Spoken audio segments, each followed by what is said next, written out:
رمضان المبارک کا پہلا عشرہ رحمت کا ہے،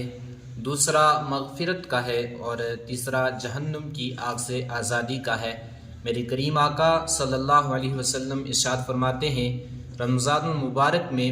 اللہ تبارک و تعالی نیکی کا اجر بڑھا دیتا ہے، یعنی ایک نفل پڑھنے والے کو فرض کا ثواب عطا کیا جاتا ہے اور ایک فرض ادا کرنے والے کو 70 فرضوں کا ثواب عطا کیا جاتا ہے۔ پیارے آقا صلی اللہ علیہ وسلم ارشاد فرماتے ہیں کہ اللہ تبارک و تعالی نے اس مہینے میں میری امت کو 5 چیزیں خاص طور سے عطا کی۔ ان میں سے پہلی،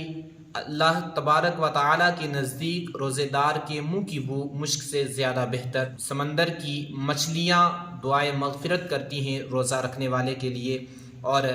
اللہ تبارک و تعالی اس مہینے میں جنت کو سنوار دیتا ہے، شیاطین کو قید کر دیا جاتا ہے، اور جب آخری رات آتی ہے تو اللہ تبارک و تعالی مغفرت فرما دیتا ہے۔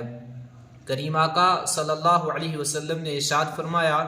کہ اس رمضان المبارک کی فضیلت میری امت کو اگر پتہ چل جائے تو یہ التجا کریں، اللہ سے دعا کریں کہ اے اللہ سارا سال ہی رمضان المبارک ہو۔